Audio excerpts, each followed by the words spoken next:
Selamat malam pemirsa, senang sekali saya David Kusuma bisa hadir kembali menemani Anda di program Dialog Khusus selama 60 menit ke depan. Kita akan membahas topik yang cukup hangat untuk kita kupas pada malam hari ini terkait dengan cegah money laundering di industri perdagangan berjangka komoditi melalui penerapan prinsip mengenal nasabah.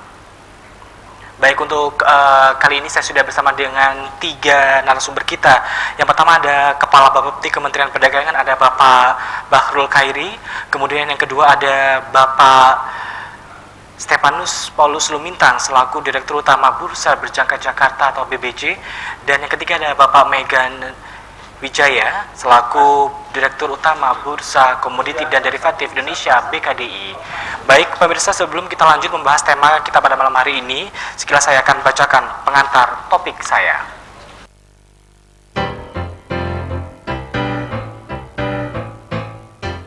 Indonesia sangat beruntung sebagai salah satu negara penghasil komoditi dunia yang memiliki manfaat ekonomi yang tinggi karena sebagian besar hasilnya dijual ke pasar internasional atau ekspor. Komoditi utama dunia yang dihasilkan oleh Indonesia antara lain kopi, karet, minyak kelapa sawit, timah, batu bara, emas, rumput laut, hasil hutan, dan aluminium. Dengan potensi yang besar, industri perdagangan berjangka komoditi atau future trading memiliki fungsi ekonomi sebagai sarana lindung nilai atau hedging serta sarana penciptaan harga price discovery. Sebagai harga rujukan price reference yang transparan yang menjadi acuan harga dunia. Dengan perdagangan berjangka tersebut, resiko yang merugikan para pelaku usaha khususnya petani kecil dapat terlindungi. Seiring dengan perkembangan teknologi informasi dan globalisasi, salah satu ancaman yang perlu diwaspadai adalah tindak pidana pencucian uang, khususnya di bidang perdagangan berjangka. Dalam rangka mewujudkan kegiatan perdagangan berjangka yang teratur, wajar, efisien, efektif, dan transparan, serta dalam suasana persaingan yang sehat, terutama menciptakan industri perdagangan berjangka yang sehat dan terlindung dari praktek-praktek tindak pidana pencucian uang dan dijadikan sarana pendanaan kegiatan terorisme. Diperlukan upaya untuk melakukan pencegahan dan pemberantasan tindak pidana pencucian uang dan pendanaan kegiatan terorisme di bidang perdagangan berjangka. Salah satu upaya untuk mencegah masuknya uang hasil tindak pidana ke dalam industri perdagangan berjangka komoditi, Bapepti telah menyusun peraturan terkait dengan anti pencucian uang dan pencegahan pendanaan terorisme dalam suatu peraturan penerapan prinsip mengenal nasabah oleh pialang berjangka. Peraturan dimaksud telah mendapatkan masukan dari Pusat Pelaporan dan Analisis Transaksi Keuangan atau PPATK pada tahun 2013 dengan mengadopsi rekomendasi sesuai dengan standar internasional yang lebih komprehensif untuk mencegah dan memberantas pencucian uang dan atau pendanaan terorisme yang dikeluarkan oleh Financial Action Task Force atau FATF yang dikenal dengan rekomendasi 40+9 FATF.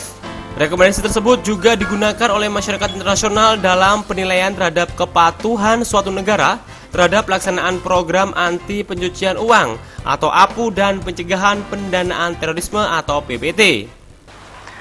Baik pemirsa, kembali lagi di program Dialog Khusus pada malam hari ini yang akan mengupas terkait dengan cegah money laundering di industri perdagangan berjangka komoditi melalui penerapan prinsip mengenal nasabah. Dan langsung saja saya akan berbincang-bincang dengan narasumber kita, ada Bapak Bakhrul Khairi selaku Kepala Bapepti Kementerian Perdagangan. Baik Pak Bakhrul, kalau bisa dijelaskan kepada pemirsa di rumah nih Pak, apa sih Pak Bapepti itu Pak dan pengertiannya apa seperti itu? Silakan Pak. Baik, terima kasih Pak. Jadi Bapepti di sini Badan Pengawas Perdagangan Berjangka Komoditi. Kami adalah merupakan unit eselon 1 di bawah Kementerian Perdagangan. Tugas kita di yang kita emban ini diambil dari Undang-Undang Nomor 32 tahun 1997 yang kemudian dilakukan revisi perbaikan menjadi Undang-Undang 10 tahun 2011 tentang perdagangan berjangka komoditi. Nah, konteks daripada yang kita lakukan adalah apa yang disebut dengan perdagangan berjangka di sini adalah merupakan perdagangan komoditi yang perdagangan dilakukan dengan menarik margin, kemudian melakukan penyelesaiannya kemudian, dan berdasarkan kontrak berjangka atau kontrak berjangka syariah atau kontrak berjangka lainnya. Dalam konteks komoditi ini sendiri bisa dijelaskan yang kita kelola di sini, komoditi bisa barang, bisa jasa, bisa merupakan hak atau turunan lagi, dan derivatif dari komoditi yang dijual dalam bentuk kontrak. Nah, kontrak ini sendiri merupakan satu perjanjian yang standar yang ada di industri kita ini, yang memuat ketentuan-ketentuan tentang jumlah, jenis barangnya, penyelesaian dan lain-lainnya yang standar yang digunakan. Nah, ini merupakan satu industri tersendiri. Nah, di dalam perkembangannya, memang pada awalnya industri ini khusus memfokuskan kepada penjualan komoditi karena Indonesia kan kita kenal merupakan satu penghasil komoditi. Nah, karena perdagangan berjangka ini mempunyai fungsi ekonomi yang banyak dimanfaatkan dan banyak dimanfaatkan oleh satu petani, pedagang maupun industri dan investor. Karena dia apa yang terjadi di dalam kontrak berjangka ini, mereka dikelola atau dijual publikkan melalui bursa.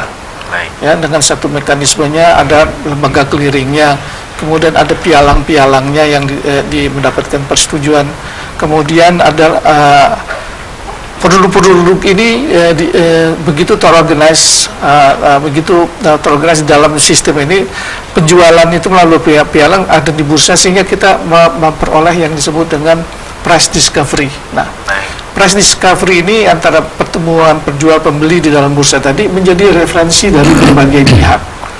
Satu, barangkali yang paling penting adalah petani, dia bisa memahami nanti harga hari ini berapa, harga 3 bulan berapa, harga 6 bulan, dan seterusnya, sebagai patokan dia apa yang akan dia produksi. Nah, kemudian satu sisi lain, mereka ini dapat mengalihkan, yang kedua, mengalihkan daripada risiko harga itu kepada pihak investor. Seperti apa itu Pak risiko harga? Risiko harga, harga bisa naik, bisa turun, bisa naik, bisa turun. Nah, sedangkan bagi mereka perlu kestabilan harga. Nah, untuk itulah adanya kontrak berjangka yang dapat menjamin terhadap kenaikan harga maupun penurunan harga. Nah, ini. Kemudian sisi yang lain adalah fungsi ekonomi ini sih, kita investor. Investor adalah orang yang berani mengambil risiko untuk memperoleh keuntungan. Nah, disinilah masuk diatur mereka di dalam bursa itu. Nah, inilah yang menjadi satu konteks dari perdagangan berjangka komoditi tadi. Nah, dalam perkembangannya tadi adanya perubahan undang-undang. Undang-undang ini memberikan satu perspektif baru terhadap perdagangan berjangka ini. Sebelumnya kita hanya perdagangan komoditi yang fix, jadi tangible.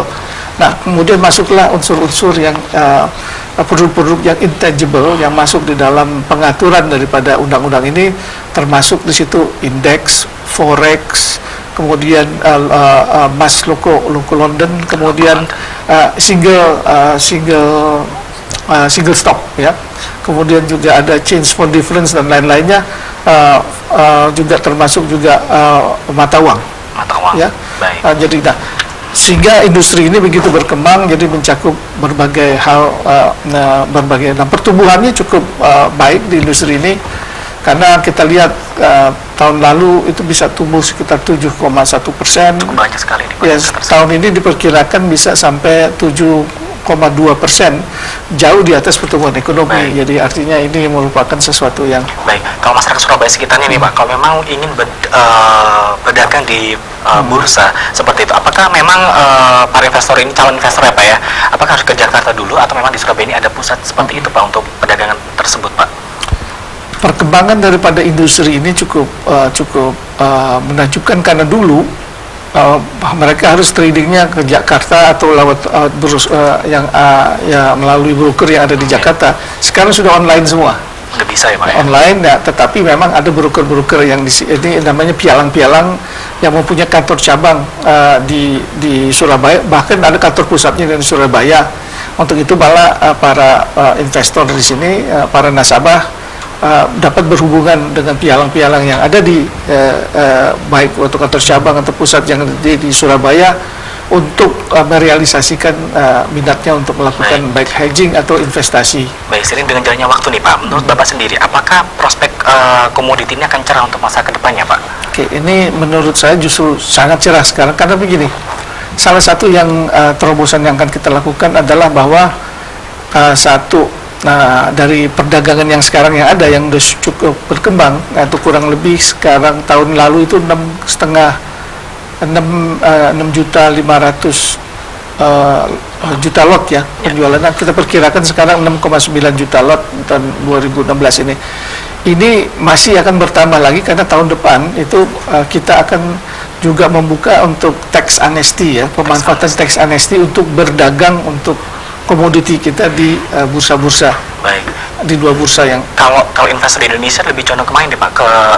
Ke komoditinya atau memang ke Luko Londonnya atau memang forex Pak? Oke, jadi kalau kita lihat komposisinya itu memang sekarang ini 20% itu pedagang untuk yang multilateral yang komoditi tadi, 80% kurang lebih perdagangan itu di SPA tadi yang perdagangan alternatifnya. Ya, jadi masih 80-20.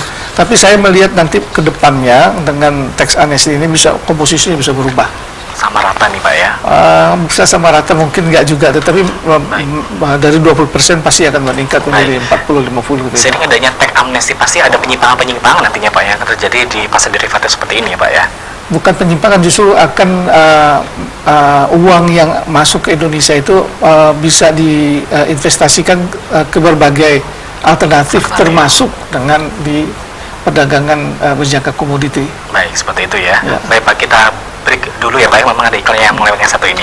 Baik pemirsa, cukup hangat sekali perbincangan pada malam hari ini, dan jangan kemana-mana, saya akan kembali setelah iklan yang satu ini.